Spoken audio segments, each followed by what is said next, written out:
Find the correct descending order of the following ratios. அதாவது இங்கே ஒரு 4 பின்னம் கொடுத்துருக்காங்க. இந்த பின்னத்தை இறங்கு வரிசையில், டிசெண்டிங்னா இறங்கு வரிசை, அசெண்டிங்னா ஏறு வரிசை. ஸோ இறங்கு வரிசையில் இதில் சொல்கிறாங்க. இந்த மாடல் சம் கொடுத்தாங்களா?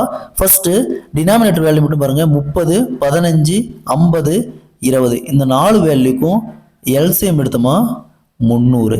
ஸோ இங்கே பாருங்க, இங்கே ஃபர்ஸ்ட் இந்த 17 வகுத்தல் 30, இந்த 30 எத்தனை டைம் பிரிக்கணும்? 300 வரும், 10 டைம்.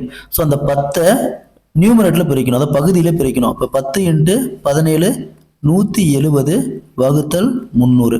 அதேமாரி இங்கே 15 இருக்குது. 15 எத்தனை டைம் இருக்குன்னா 30 வரும், 20 டைம். ஸோ அப்போ அந்த 20 மேலே பிரிக்கணும். அப்போ 7 × 20 140 வகுத்தல் 300. அதேமாரி இங்கே 50 இருக்குது. 50 எத்தனை டைம் இருக்குன்னா 300 வரும், 6 டைம். ஸோ அந்த 6 நியூமரேட்டில் பிரிக்கணும். 6 × 27 162 வகுத்தல் 300.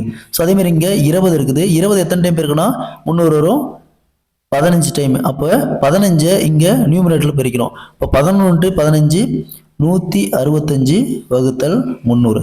ஸோ பாருங்க, இங்கே டினாமினேட்டர் வேல்யூ எல்லாம் காமனாக 300 இருக்குது. ஸோ அப்போ நியூமரேட்டில் எது பெரிய வேல்யூன்னு பாருங்க. இறங்கு வரிசையில் என்னது? பெரிய வேல்யூ வந்து சின்ன வேல்யூ எழுதணும். ஸோ அப்போ ஃபர்ஸ்ட் என்ன வரும்?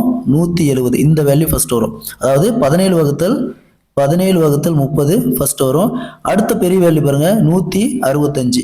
165 அப்படிங்கிறது 11 வகுத்தல், இதுக்கு அடுத்த வேல்யூ பார்த்தோம்னா 11 வகுத்தல் 20. நெக்ஸ்ட் இதுக்கு அடுத்த வேல்யூ 162. 162 அப்படிங்கிறது 27 வகுத்தல் 50. இதுக்கு அடுத்த வேல்யூ 7 வகுத்தல் 15. அப்போ இதோட டிசெண்டிங் ஆர்டர் பார்த்தோமா 17 வகுத்தல் 30, 11 வகுத்தல் 20, 27 வகுத்தல் 50, 7 வகுத்தல் 15. Option B is the correct answer.